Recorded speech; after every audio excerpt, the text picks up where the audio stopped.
কোষের হচ্ছে মৃত্যু হচ্ছে সাধারণত ২ ধরনের হয়ে থাকে। একটা হচ্ছে জেনেটিক্যালি মৃত্যু, জেনেটিক্যালি নিয়ন্ত্রিত মৃত্যুকে বলা হয় হচ্ছে অ্যাপোপ্টোসিস, আর পুষ্টির অভাবে মৃত্যুকে বলা হয় হচ্ছে নেক্রোসিস। এখানে আবার মাইটোসিসের কয়েকটি ধাপ রয়েছে। তার মধ্যে গুরুত্বপূর্ণ হচ্ছে প্রোফেজ। প্রোফেজ মাইটোসিসে হচ্ছে প্রোফেজ হচ্ছে জল বিয়োজন হয়। প্রোফেজে হচ্ছে জল বিয়োজন হয়, নিউক্লিয়ার মেমব্রেনের বিলুপ্ত ঘটে। নিউক্লিয়ার মেমব্রেনের হচ্ছে বিলুপ্ত ঘটে, ২টি ক্রোমাটিডে বিভক্ত হয়, স্পিন্ডল তন্তুর সৃষ্টি হয়। স্পিন্ডল তন্তুর সৃষ্টি হয়। আর অ্যা হচ্ছে প্রোমেটাফেজ। প্রোমেটাফেজ হচ্ছে জল বিয়োজন হচ্ছে চলতে থাকে। প্রোমেটাফেজে জল বিয়োজন চলতে থাকে, নিউক্লিয়ার মেমব্রেনের বিলুপ্ত ঘটতে থাকে, স্পিন্ডল যন্ত্র সৃষ্টি হয়। এখানে তন্তু সৃষ্টি হয়, এখানে হচ্ছে যন্ত্র সৃষ্টি হয়। আর ক্রোমোজোমীয় নৃত্য দেখা যায়। হচ্ছে মেটাফেজ। মেটাফেজ সবথেকে হচ্ছে গুরুত্বপূর্ণ ধাপ। মেটাফেজ হচ্ছে সবথেকে গুরুত্বপূর্ণ ধাপ। মেটাফেজে হচ্ছে জল বিয়োজন হচ্ছে শেষ হয়। মেটাফেজ হচ্ছে চলতে থাকে, আর হচ্ছে মেটাফেজে শেষ হয়। সম্পূর্ণ ঘটতে থাকে, মানে প্রোফেজে হচ্ছে মেটাফেজে হচ্ছে ঘটতে থাকে, মানে ঘটেই। আর হচ্ছে সম্পূর্ণ শেষ হয় হচ্ছে মেটাফেজে।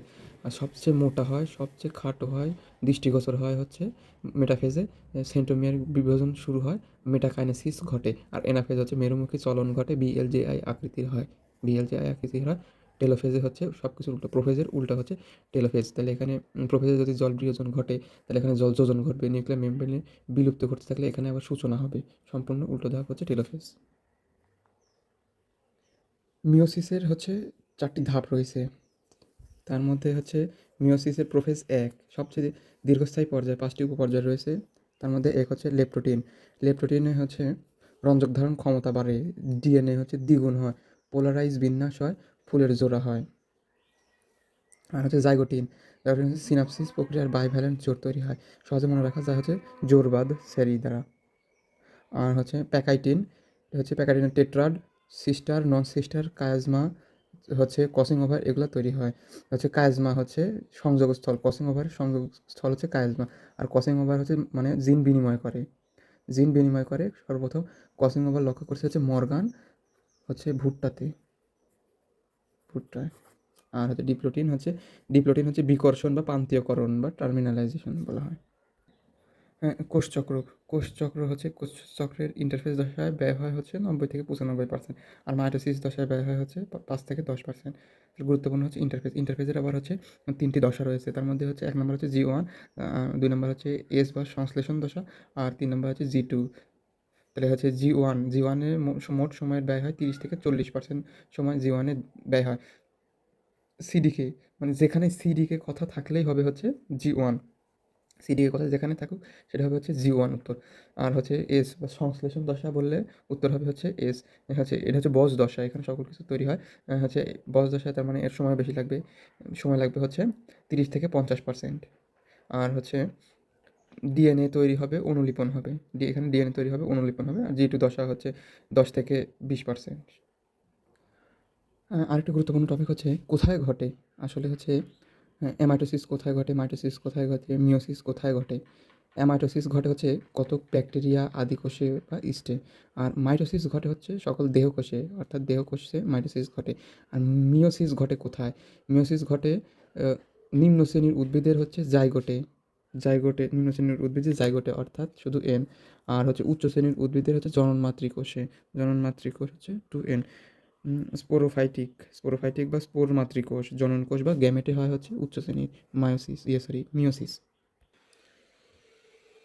কিছু সংজ্ঞা আমাদেরকে জানতে হবে। তার মধ্যে গুরুত্বপূর্ণ সংজ্ঞা হচ্ছে সাইটোপ্লাজমের মিলন। সাইটোপ্লাজমের মিলনকে বলা হয় হচ্ছে প্লাজমোগ্যামি। তারপর নিউক্লিয়াসের মিলনকে বলা হয় হচ্ছে ক্যারিওগ্যামি। সাইটোপ্লাজমের বিভাজনকে বলা হয় সাইটোকাইনোসিস। নিউক্লিয়াসের বিভাজনকে বলা হয় হচ্ছে ক্যারিওকাইনোসিস। মিওসিসের প্রথম ও দ্বিতীয় নিউক্লিয়াসের মধ্যবর্তী যে বিভাজনের যে সময় থাকে তাকে বলা হয় হচ্ছে ইন্টারকাইনেসিস। আর হচ্ছে মুক্ত প্রাণকেন্দ্রিক বিভাজন, বহু নিউক্লিয়াসযুক্ত প্রাণী কোষে থাকে উদ্ভিদ কোষে সিনোসাইট, আর প্রাণী কোষে হচ্ছে প্লাজমোডিয়াম। ডাবের পানি হচ্ছে এদের একটা উদাহরণ বলতে গেলে। তাহলে বলা যায় হচ্ছে সাইটোপ্লাজমের মিলন প্লাজমোগ্যামি, নিউক্লিয়াসের মিলন হচ্ছে ক্যারিওগ্যামি। সাইটোপ্লাজমের বিভাজন হচ্ছে সাইটোকাইনোসিস, নিউক্লিয়াসের বিভাজন হচ্ছে ক্যারিওকাইনোসিস। মিওসিসে প্রথম ও দ্বিতীয় নিউক্লিয়াসের মধ্যে যে বিভাজনের মধ্যে যে সময় থাকে তাকে বলা হয় হচ্ছে ইন্টারকাইনেসিস। আর মুক্ত প্রাণকেন্দ্রিক বিভাজন, বহু নিউক্লিয়াস উদ্ভিদ কোষে সিনোসাইট, প্রাণী কোষে হচ্ছে প্লাজমোডিয়াম। এদের উদাহরণ হচ্ছে ডাবের পানি। মাইটোসিসের মাইটোসিস বা হচ্ছে সমীকরণিক বিভাজন, আর মায়োসিস হচ্ছে হ্রাসমূলক বিভাজন। মাইটোসিসে হচ্ছে অপত্য কোষের 2বার বিভাজিত হয়, আর এখানে 4বার বিভাজিত হয়। আর হচ্ছে অপত্য ক্রোমোজোম হচ্ছে মাইটোসিসে সমান থাকে, আর মায়োসিসে হচ্ছে হ্রাস পায়। নিউক্লিয়াসের এখানে 1বার বিভাজিত হয়, এখানে হয় 2বার, অর্থাৎ মাইটোসিসে নিউক্লিয়াস 1বার হয়, আর মায়োসিসে হয় হচ্ছে 2বার।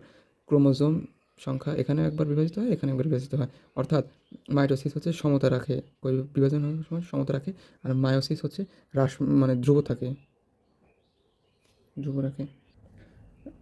গুরুত্ব হচ্ছে মাইটোসিসের গুরুত্ব হচ্ছে মাইটোসিস দেহের বৃদ্ধি করে, কোষের সংখ্যা বৃদ্ধি করে। মাইটোসিসের দেহের বৃদ্ধি করে, কোষের সংখ্যা বৃদ্ধি করে। তারপরে আর হচ্ছে মায়োসিসে বা হ্রাসমূলক বিভাজনে হচ্ছে জনন কোষ সৃষ্টি করে, গ্যামেট সৃষ্টি করে। কখনো বিভাজিত হয় না হচ্ছে পরিণত লোহিত রক্তকণিকা, খুবই গুরুত্বপূর্ণ। এটা হচ্ছে খুবই গুরুত্বপূর্ণ টপিক, সেটা হচ্ছে কখনো বিভাজিত হয় না হচ্ছে পরিণত লোহিত রক্তকণিকা, স্নায়ুকোষ, পেশিকোষ, উদ্ভিদের হচ্ছে বিভিন্ন ধরনের স্থায়ী কোষ। আর হচ্ছে মেটাস্টেসিস অর্থাৎ ক্যান্সার সারা দেহে ছড়িয়ে পড়াকে বলা হয় হচ্ছে মেটাস্টেসিস।